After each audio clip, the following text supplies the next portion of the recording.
Global attack के YouTube channel पर एक बार फिर से आप सभी का स्वागत है। यह क्लास 13 है। इससे पहले 12 क्लासेस हो चुके हैं। ग्लोबल अटैक के यूट्यूब चैनल पर प्लेलिस्ट भी बना दी गई है उनकी, जाके वहां से आप लोग आसानी से कोई भी क्लास देख सकते हैं। पीडीएफ कैसे डाउनलोड करना है वो भी आपको ऑलरेडी बता दिया गया है।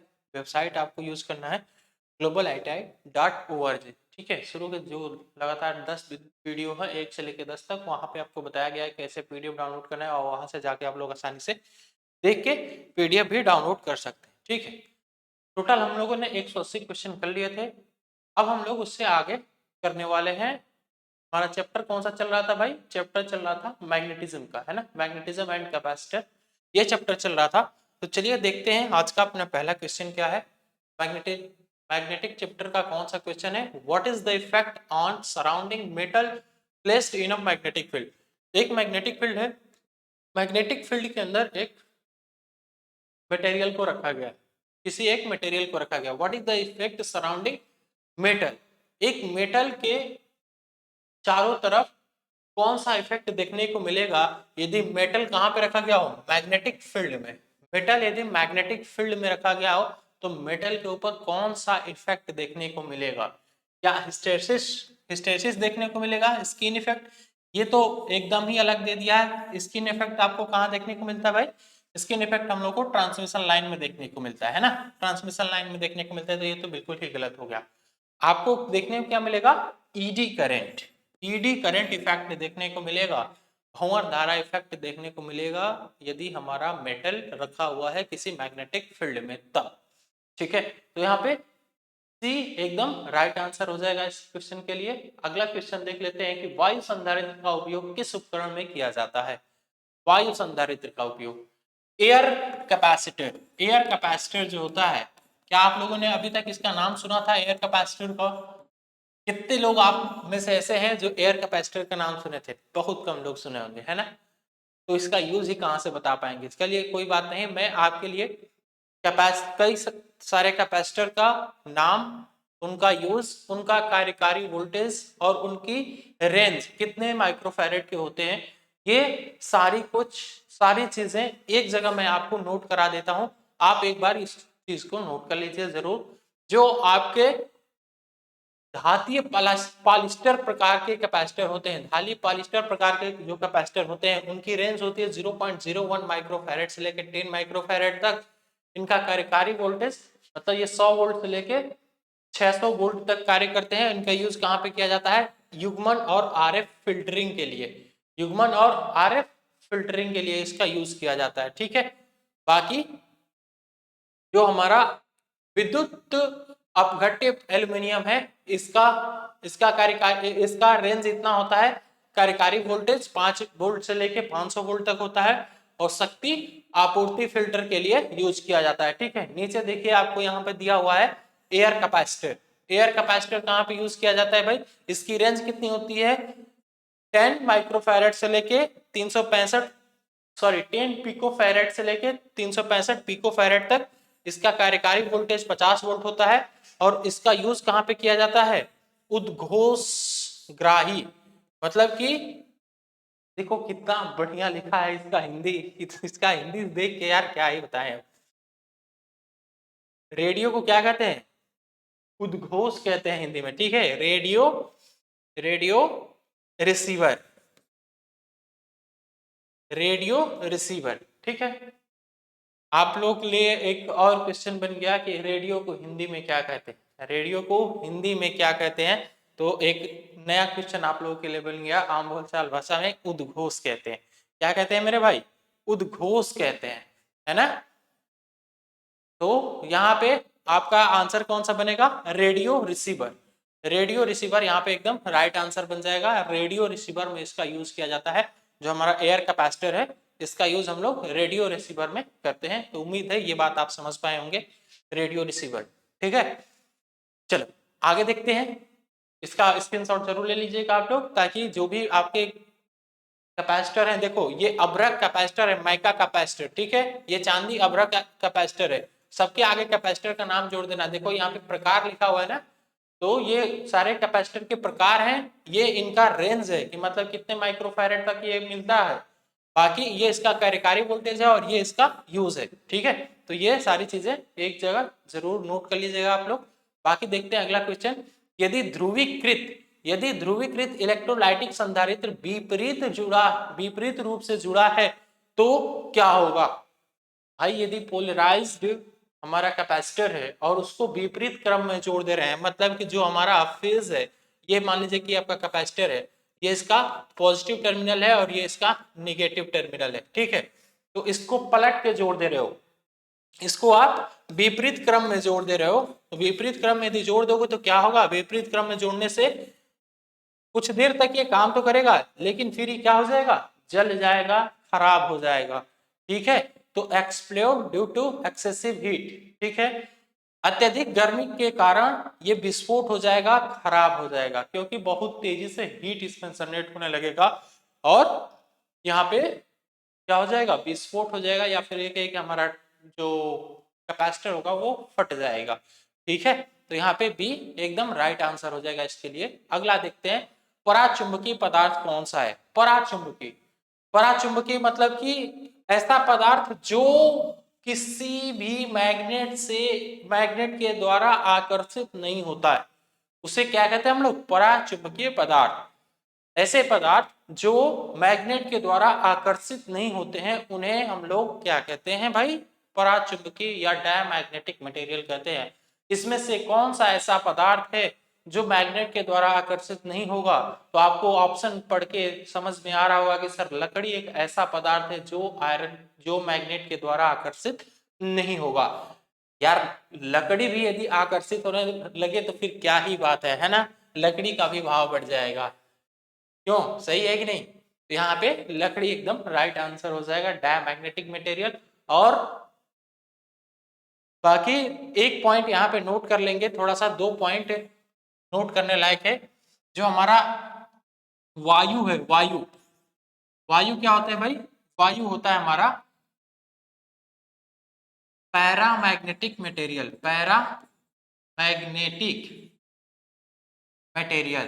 याद रखेंगे इस बात को। जो हमारी वायु होती है, एयर क्या होती है भाई? पैरामैग्नेटिक मटेरियल होती है। इसको हिंदी में क्या कहते हैं सर? पैरामैग्नेटिक को अनुचुंबकीय। अब अनुचुंबकीय कौन से पदार्थ होते हैं सर? अनुचुंबकीय वो पदार्थ होते हैं जो किसी चुंबक के द्वारा बहुत कम आकर्षित होते हैं। आकर्षित तो होते हैं लेकिन थोड़े से कम आकर्षित होते हैं, उन्हें हम लोग कहते हैं अनुचुंबकीय। ठीक है, और जो एकदम आकर्षित हो जाते हैं, जो बहुत तेजी से आकर्षित होते हैं चुंबक की तरफ, उसे हम लोग लव चुंबकीय कहते हैं। उसे क्या कहते हैं? लव चुंबकीय कहते हैं। ठीक है, चलो तो देखते हैं अगला क्वेश्चन। फ्लक्स घनत्व की एसआई इकाई क्या है? फ्लक्स घनत्व की एसआई इकाई आपको बताना है। देखो फ्लक्स घनत्व B = क्या होता है? φ/a, जहां पे फाई क्या है भाई? फाई है हमारा फ्लक्स, ए क्या है भाई? ए है आपका एरिया। तो फाई फ्लक्स का यूनिट क्या होता है? वेबर। फ्लक्स का यूनिट होता है वेबर, और एरिया का यूनिट आप सभी को पता है, weber per metre square. Weber per metre square. Option में देखिए, वेबर पर मीटर स्क्वायर को और क्या कहते हैं हम लोग शॉर्ट फॉर्म में हम लोग इसको टेस्ला भी कहते हैं। ठीक है, ऑप्शन मैच कराइए। वेबर पर मीटर स्क्वायर कहीं पे दिया हुआ है, वेबर पर मीटर दिया है, स्क्वायर नहीं दिया है यहाँ पे, तो ये नहीं होगा। यहाँ पे टेस्ला एकदम राइट आंसर बन जाएगा इसके लिए। देखो यहाँ पे कंफ्यूजन बहुत लोगों को हो सकता है कि सर वेबर पर मीटर आपने भी लिखा है वेबर पर मीटर, लेकिन आपने ध्यान नहीं दिया, मैंने यहाँ पे 2 लिखा है। मैं यहाँ पे क्या लिखा हूँ? 2। तो 2 ये इसमें नहीं है, इस वजह से ये गलत हो जाएगा। ऑप्शन कौन सा सही होगा? ए वाला, टेस्ला। क्लियर है? चलो आगे बढ़े। पदार्थ का बीएच वक्र के आधार पर क्या दर्शाता है? जो हिस्टैरिसीस लूप होता है, जो हिस्टैरिसीस लूप हम लोग बनाते हैं, बी और एस के बीच में हिस्टैरिसीस लूप बनता है ना, इस हिस्टैरिसीस लूप का क्या, इस हिस्टैरिसीस लूप के द्वारा क्या बताया जाता है? ठीक है, इस हिस्टैरिसीस लूप के द्वारा क्या बताया जाता है, ये चीज आपसे क्वेश्चन में पूछा है। देखो थोड़ा उतना सही नहीं बन पाया है, फिर भी हमने बनाने का प्रयास किया। ये है आपका बी और ये है आपका एस। ठीक है, एस एक्सिस पे हम लोग एच को दर्शाते हैं और बी एक्सिस पे हम लोग वाई एक्सिस पे हम लोग बी को दर्शाते हैं, जहाँ पे इसको फ्लक्स डेंसिटी कहते हैं, और ये हमारा क्या होता है? मैग्नेटिक इंटेंसिटी होता है। ठीक है, तो इसके द्वारा क्या दर्शाया जाता है? तो इसके द्वारा मैग्नेटिक प्रॉपर्टीज को दर्शाया जाता है बीएच कर्व के द्वारा। किसी भी चुंबक के या किसी भी मटेरियल के अंदर कितना मैग्नेटिक प्रॉपर्टीज है, ये चीज दर्शाया जाता है इस ग्राफ के द्वारा। ठीक है, तो मैग्नेटिक प्रॉपर्टीज ऑफ मटेरियल्स यहाँ पे दिया हुआ है ऑप्शन में। जी हाँ, दिया हुआ है मैग्नेटिक प्रॉपर्टीज ऑफ मटेरियल्स, तो ये यहाँ पे सी एकदम राइट आंसर बनेगा इसके लिए। देखते हैं अगला क्वेश्चन। कौन सी विद्युत विद्युत मात्रा सीधे भंवर धारा के समानुपाती होती है? भंवर धारा के समानुपाती, भंवर धारा ईडी करंट के समानुपाती आपकी क्या होती है भाई? ED eddy current, eddy current के डायरेक्ट समानुपाती आपकी फ्रीक्वेंसी होती है। ठीक है, क्या होती है? फ्रीक्वेंसी, जो कि ऑप्शन सी में दिया हुआ है फ्रीक्वेंसी। ठीक है, परमेबिलिटी के परिवर्तित होने का कारण क्या है? परमेबिलिटी जो है ना हमारी, देखो आपने एक फॉर्मूला होगा V equal to mu naught upon H, V equal to mu naught into H. ठीक है, म्यू नॉट इंटू एच, तो इस पे म्यू नॉट को क्या कहते हैं हम लोग? इसको हम लोग कहते हैं परमेबिलिटी। परमेबिलिटी, ये जो परमेबिलिटी है, ये परमेबिलिटी किस पे डिपेंड करती है? तो ये डिपेंड करती है हमारी फ्लक्स डेंसिटी पे। फ्लक्स डेंसिटी बोले तो बी, इस बी पे डिपेंड करती है। फ्लक्स डेंसिटी जितना ज्यादा होगा, परमेबिलिटी का भी मान उतना ही बढ़ेगा। यदि फ्लक्स डेंसिटी का मान घटेगा तो हमारा परमेबिलिटी का भी मान घटेगा। ठीक है, चलो। किस प्रकार का संधारित्र अंतरिक्ष इलेक्ट्रॉनिक्स के लिए यूज किया जाता है? अंतरिक्ष इलेक्ट्रॉनिक्स के लिए हम लोग याद रखेंगे कि अंतरिक्ष इलेक्ट्रॉनिक्स के लिए इलेक्ट्रोलाइटिक टाइटेना, इलेक्ट्रोलाइटिक टेंटेलम टाइप का जो हमारा कैपेसिटर होता है उसका यूज करते हैं अंतरिक्ष, यहाँ पे बोला है ना अंतरिक्ष इलेक्ट्रॉनिक्स के लिए, तो अंतरिक्ष इलेक्ट्रॉनिक्स के लिए इस प्रकार के कैपेसिटर का यूज करते हैं। ये बात आप लोग याद रखेंगे। इससे पहले ही हमने आपको बताया था कि कौन कौन से कैपेसिटर होते हैं, उसकी रेंज क्या होती है, उसकी कार्यकारी वोल्टेज कितना होता है और उसका यूज कहाँ पे किया जाता है। तो यदि आप उसका स्क्रीनशॉट लिए होंगे तो आपको ये क्वेश्चन करने में कोई प्रॉब्लम नहीं होगी। ठीक है, चलो बट देखते हैं अगला क्वेश्चन। इलेक्ट्रोलाइटिक संधारित्र का प्रभाव क्या होता है अगर खुला परिपथ दोष होता है? तो भाई कहीं पे भी मान लो कि ये हमारा कैपेसिटर है, ये क्या है? हमारा कैपेसिटर है। ठीक है,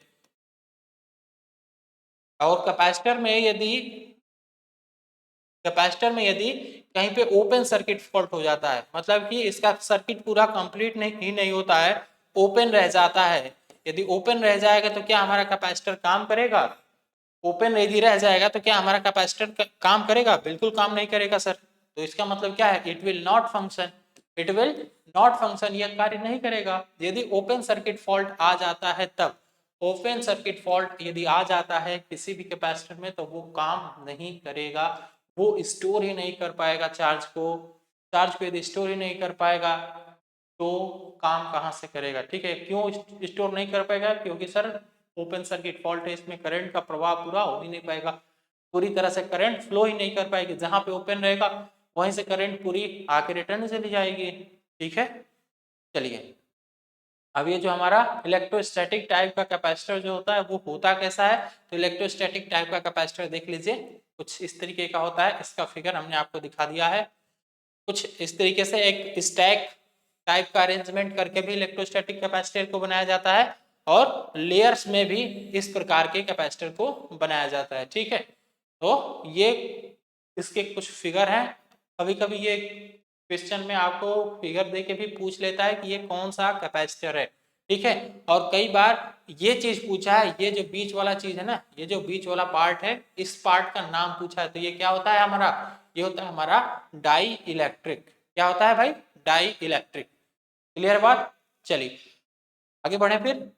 यदि संधारित्रों में प्लेटों की दूरी कम हो जाती है तो धारिता का मान क्या होगा? C equal to epsilon naught A upon D, epsilon naught A upon D.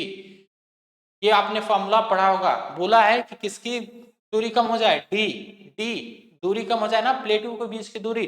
जो डी है, ये डी क्या है? डिस्टेंस है, distance between plates, distance between plates, प्लेटों के बीच की दूरी। तो क्या कह रहा है कि इसको यदि कम किया जाए, इसको कम किया जाए, इसके मान को यदि कम करेंगे तो कैपेसिटर के मान क्या होगा भाई? बढ़ेगा ना, क्योंकि ये बट्टा में है, ये बट्टा में है तो इसका मान यदि ये यदि डिनोमिनेटर में है तो इसका मान घटाएंगे तो कैपेसिटर का मान बढ़ेगा। तो जाहिर सी बात है कि इसका मान क्या हो जाएगा? बढ़ जाएगा। किसका मान? कैपेसिटर का मान बढ़ जाएगा। तो ये केवल फॉर्मूला यदि आपको याद होगा C = epsilon not E upon D, तो ये आप आसानी से क्वेश्चन को कर पाएंगे कि सर इसका मान बढ़ जाएगा, कैपेसिटर का मान बढ़ जाएगा, है ना। अब देखिए यहाँ पे प्रॉपर्टीज दे दिया है एक मैग्नेट का और पूछ लिया आपसे कि ये क्या दिखा रहा है, तो ये सिंपल सी बात है कि भाई कि ये डायरेक्शन को दिखा रहा है। ये जो मैग्नेट है डायरेक्शन को ही तो दिखा रहा है, एक तरफ नॉर्थ पोल है एक तरफ साउथ पोल है, तो जो हमारा नॉर्थ पोल और साउथ पोल है वो क्रमशः उत्तर और दक्षिण दिशा को दर्शाते हैं, है ना। तो ये क्या हो जाएगा, ये मैग्नेट की कौन सी प्रॉपर्टी को दर्शा रहा है, ये डायरेक्टिव प्रॉपर्टी को दर्शा रहा है। किस प्रॉपर्टी को भाई, डायरेक्टिव प्रॉपर्टी को, या फिर कहिए कि दिशात्मक गुण को दिखा रहा है कि मैग्नेट के अंदर एक दिशात्मक गुण भी होता है ना। अनुचुंबकीय पदार्थ कौन सा है, अनुचुंबकीय पदार्थ अभी हमने कुछ देर पहले आपको बताया कि अनुचुंबकीय पदार्थ हमारा एयर होता है। नोट में हमने करवाया था आपको कि नोट लिख लीजिए, नोट में आपको करवाया था, बताया था कि जो एयर होता है, एयर क्या होता है आपका अनुचुंबकीय बोले तो पैरामैग्नेटिक मटेरियल होता है। जो आपका स्टील है, स्टील क्या है, स्टील आपका फेरोमैग्नेटिक मटेरियल है ना, फेरोमैग्नेटिक मटेरियल है स्टील। जो ग्लास है, ये ग्लास आपका डायमैग्नेटिक हो जाएगा, जो आपका जल है ये आपका डायमैग्नेटिक हो जाएगा, डायमैग्नेटिक मटेरियल हो जाएगा, ठीक है। तो ये हो गया आपका वाटर, ग्लास, स्टील और एयर। चलिए थोड़ा सा एक बार आप लोग पूरा देख भी लीजिए कि लौह चुंबकीय पदार्थ कौन कौन से होते हैं, अनुचुंबकीय कौन से होते हैं, और प्रतिचुंबकीय बोले तो डायमैग्नेटिक मटेरियल कौन कौन से होते हैं, ठीक है।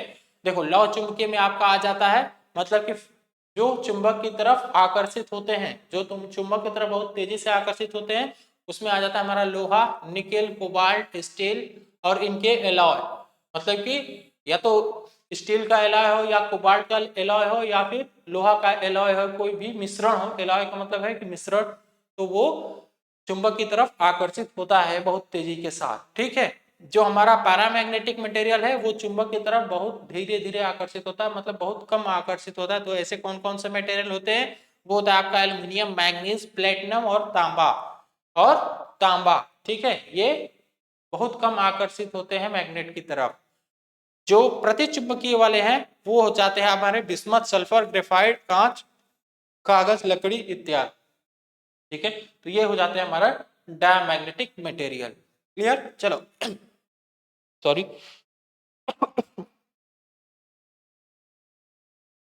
चुंबकीकरण की किस विधि का उपयोग वाणिज्य देखो कितना हिंदी जबरदस्त लिखा, अभी आपने एक और बढ़िया हिंदी देखा था, उद्घोष, रेडियो को क्या बोला था, उद्घोष। ये है कॉमर्शियल, तो कॉमर्शियली जो होता है ना, कॉमर्शियल पर्पज के लिए हम लोग किस मेथड का यूज करते हैं भाई, कॉमर्शियल के लिए हम लोग इंडक्शन मेथड का यूज करते हैं, इंडक्शन मेथड का, ठीक है। मैग्नेट के या फिर कहिए कि करंट के इंडक्शन मेथड का यूज किया जाता है कॉमर्शियली। इसी मेथड के द्वारा कॉमर्शियल में या फिर ये कहिए कि जो हमारे इंडस्ट्रीज है, इंडस्ट्रीज में कई सारे मेटल्स को इंडक्शन विधि द्वारा मेटल्स को पिघलाया जाता है। इंडक्शन विधि का यूज करके वेल्डिंग भी किया जाता है, मतलब इसका यूज सबसे ज्यादा होता है इंडक्शन मेथड का, ठीक है। तो यहाँ पे इंडक्शन मेथड बिल्कुल राइट आंसर बन जाएगा। जो हमारे डिविडेंट मेथड है, डिविडेंट टच मेथड, इसके द्वारा परमानेंट मैग्नेट बनाए तो जाते हैं, लेकिन इसका कह सकते हैं कि स्ट्रेंथ, इसकी क्षमता बहुत कम होती है। इसके द्वारा परमानेंट मैग्नेट, इस विधि के द्वारा परमानेंट मैग्नेट बनाया जाता है, लेकिन इसकी क्षमता कम होती है इन दी कंपेयर ऑफ इंडक्शन मेथड, ठीक है। चलो आगे बढ़े। यदि घुमाव के बीच की दूरी बढ़ती है, यदि घुमावों के बीच की दूरी बढ़ती है तो प्रेरण पर क्या प्रभाव पड़ेगा। घुमावों के बीच की दूरी बोले तो टर्न्स के बीच की दूरी, जैसे कि एक मैं टर्न्स ऐसे बना दूं, ठीक है, एक टर्न्स हमारा ऐसे बन गया और एक टर्न्स कैसे बन गया, एक टर्न्स ऐसे बन गया। अब आपको दिख रहा होगा कि इन दो टर्न्स के बीच में, मतलब एक टर्न यहाँ पे है और एक टर्न यहाँ पे, इनके बीच की दूरी बढ़ गई।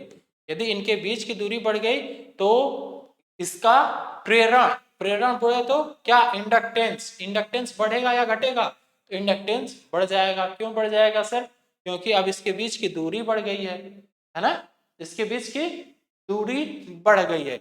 और यदि इसके बीच की दूरी कम होती तो, यदि इसके बीच की दूरी कम होती तो इसका इंडक्टेंस कम होता, है ना। तो यहाँ पे कौन सा ऑप्शन सही हो जाएगा भाई? यहाँ पे ए ऑप्शन एकदम राइट होता हुआ आप लोगों को दिख रहा होगा, इंक्रीज, इंक्रीज है ना, इंक्रीज एकदम राइट आंसर है इस क्वेश्चन के लिए। ठीक है, चलिए उम्मीद है आपको आज का सेशन अच्छा लगा होगा और आप बेहतर समझ भी पाए होंगे। चलिए आज के लिए बस इतना ही, धन्यवाद।